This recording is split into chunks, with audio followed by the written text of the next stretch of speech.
So long and short stitch. This is another great filler stitch for large shapes. This one I'd probably use if I was using a really large shape, larger than something I'd use with satin stitch. As with satin stitch, you're only joining your thread. Your thread is only attached to the fabric at the top of your stitch and the bottom of your stitch. So if you're using this for a large space, it could be a bit banjo-y in the middle. Whilst this one, it's attached in more places along this shape. So you'll be putting your needle in this shape, whilst with this one, you only put your needle in the edges. So this is a really simple stitch, I think. You basically just stitch a series of long and short stitches, hence the name. So if you start at one end, and we'll go with a long stitch first. So we'll go about halfway through the shape. So you're just using a straight stitch again to stitch halfway along the shape. And then with your next one, you're going to bring your needle up next to that previous stitch, and you're only going to go half the distance this time. So this is going to be your short stitch. So you're going to go next to that stitch, but only halfway. And then you're going to repeat that. So then you're going to go, oh, can't get my needle in the right place. There we go. You're going to go the same distance again. Try and make sure you're doing it as straightly as you can. And then you're going to go half the distance again. And you're going to keep doing that all the way along until you've filled up the whole shape. And then I'll pause the video and we'll do the next bit. Okay, so I've just completed the first row. So as you can see, you've got your short stitch and then your long stitch, and they're alternating.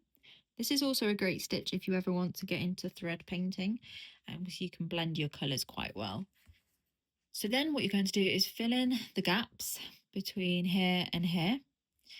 And so this one was, so basically this, you're going to, where you had a long stitch, you're now going to do a short stitch.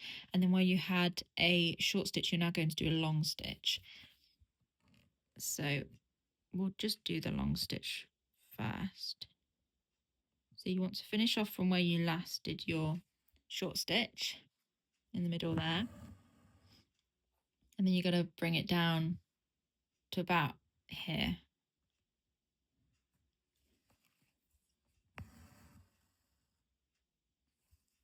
See, so now you're filling the space, but you're using different stitch lengths to do so.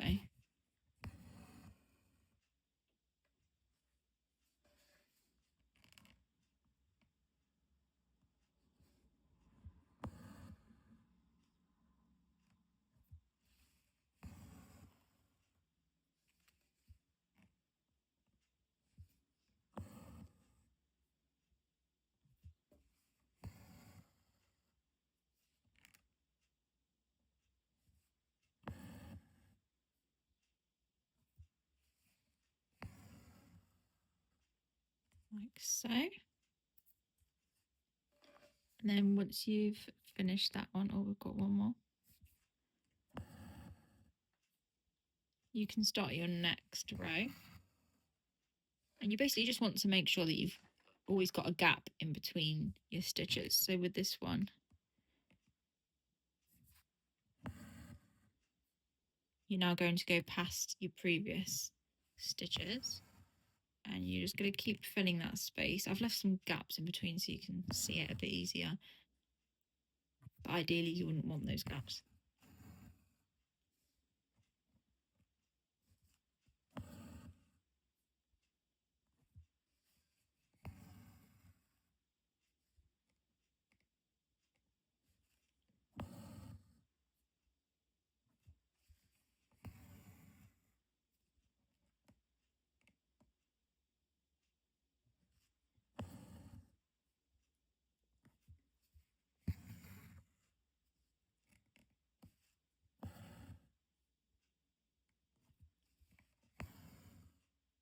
And you just keep doing that until your whole shape's full. And you can see it looks quite neat compared to if you were just going to fill the shape up with loads of stitches in a free form way. It also helps to keep your stitches straight and all going in the same direction when you do it like this. So they're the different filler stitches you can do. The easiest ones, you've got satin and your long and short stitch.